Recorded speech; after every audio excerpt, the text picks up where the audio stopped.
Эми ол мыйзам долбоорун колдошубуз керек. Бир Жансыл жанагы Министерство энергетиканын өзүнүн алдында мен айтат элем, ушул жерде Талай Омакеевичте дагы Акылбек Үсөнбековичке сунуш бериш керек. Жана Министерство энергетиканын алдында энергетический инфраструктуру деп бир ГП ачышыңар керек да, мен ойлойм. Жана таможняда таможня инфраструктура деген бар го, ГП, госпредприятие. Ошол жерде жана столбаны да өзүңөр куйсаңар болот. Башкасында куйсаңар болот. Ар дайым шайлоо кезинде, шайлоо эмес кезинде дагы элдин көйгөйү ошол. Столба коюп бер, трансформатор коюп бер, тиги кылып бер. Ушу Министерство энергетиканын алдында азыркы мен айткан энергетический инфраструктура деп жалаң население үчүн гана иштей турган бир ишкана ачылып, ушуну элдин бир көйгөйү тегиз чечилиш керек да. Кандай деп едиңиз? Энергетика министринин өкүлү. Туура, бул практикада бизде башталган, жанагы ошо железобетонный опорларды өзүбүз ЖБ цехтер ачылган, өзүбүз коюп сатып албай канча дээрлик бир арзанга түшөт экен. Ал маселе боюнча дагы бул Жалал Абад облусунда, ушу Нарын облусунда былтыр ишке кирди. Бул боюнча туура айтасыз, бул баарыбыз эле эми элдин жашоосуна болгон мүмкүнчүлүктөрдү, жакшы шарттарын түзүп берип баарыбыздын милдетибиз. Бул жанагы маанилүү долбоор деген бул маселе боюнча туура. Бирок биздин азыркы убактуу жогорудагы депутаттар айтып кетти. Маселе убактылуу жасаш кишине маселе туудуруп атат деген сөз да. Сиз дагы айтып кеттиңиз, мына демилгечи биз алганда эле мыйзам кирсе эле сразу жазай калала деген маселе жок. Деген маселени айтып атасыз да. Бул жерде бирок мыйзам киргенден кийин билесиздер, айыл жергесинде ошо мыйзамдын негизинде айыл өкмөттөр, акимдер көптөгөн маселелерди көтөрбөй койбойт да. Бул эми чоң жумуш, объем. Бирок буга чейин де бул жумуштарды жасап келгенбиз. Постепенно бул жазала берет да. Урматтуу Минэнергиянын өкүлү, мен сизге мындай глобалдуу перспективалык маселени айтып атам. Биз бир жак көчүп кетип аткан жерибиз жок. Мен айтып атам, сунуш бергиле Акылбек Үсөнбековичке, президентке, Минэнергиянын алдында энергетический инфраструктура, чтобы обслуживать население деп, населениянын столба коюп бер, трансформатор коюп бер деген нерсеси айтылбаш керек. Аны силер жабышыңар керек ошо проблеманы. Талайбек Омакеевич дагы аракет кылып, райондорго, рестерге жаңы техникаларды алып келип берип атат, аракет кылып атат. Бирок жанакы мен айткан сунушту серьезнораак караңыз. Түшүнүктүү. Бергиле. Андан кийин мына айрыкча орозо кезинде макул светти өчүрүп атышсыздар, шартка байланыштуу тигине мындай деп атасыңар. Жок дегенде баягы ооз ачарга бир 2 саат калганда, анча-мынча келиндер чай кайнатканга, тамак жасаганга үлгүргөндөй кылып, эртең менен ооз жапканда ошол графиктерди мына жакшыраак коюп бербейсиңер, кичине элди түшүнгөн, элдин арасында жүргөн бир жетекчиңер барбы мындай карап? Именно ошол ооз ачарга 1 саат калганда свет өчүрөт экенсиңер, тамак жасайын десе, же болбосо ошто бир нормальный газ болбой атат. Айрыкча мына этаж үйдө жашагандарга кыйын эле болуп калып атат. Кандай дейсиз? Убакыт өчүптүр.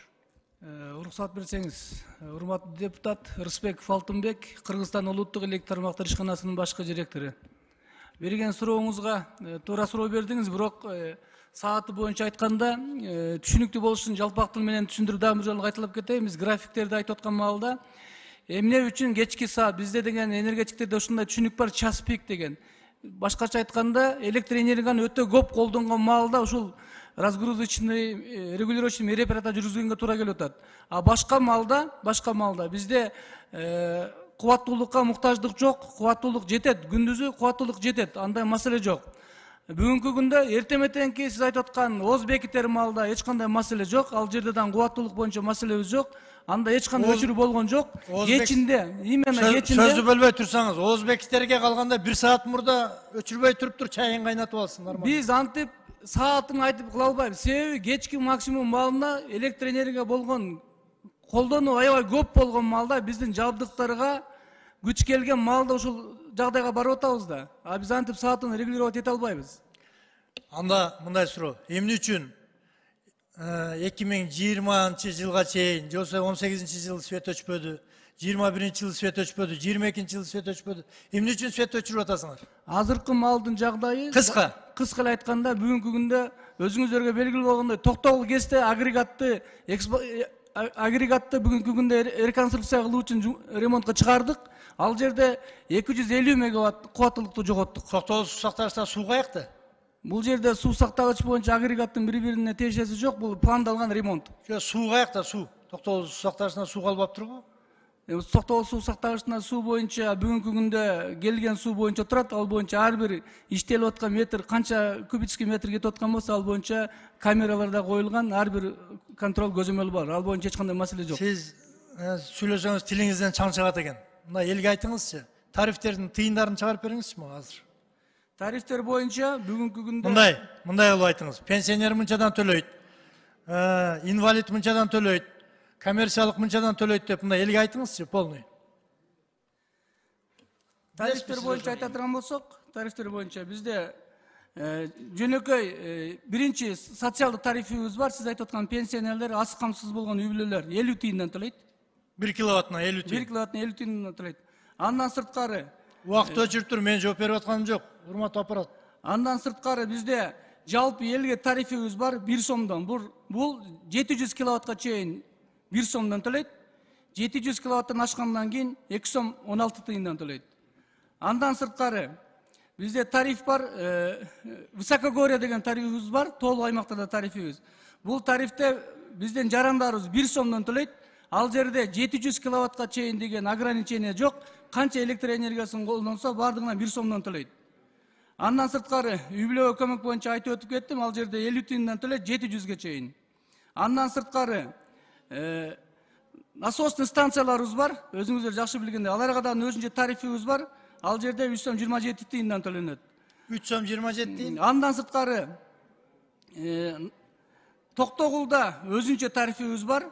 Токтогул районунда. Бул жерде 19,12 тыйындан төлөнөт. Андан сырткары дан тарифибиз бар. Транспорт, электрический транспортка отдельный тарифибиз бар. Бул жерде 1 сом 91 тыйындан транспортторго.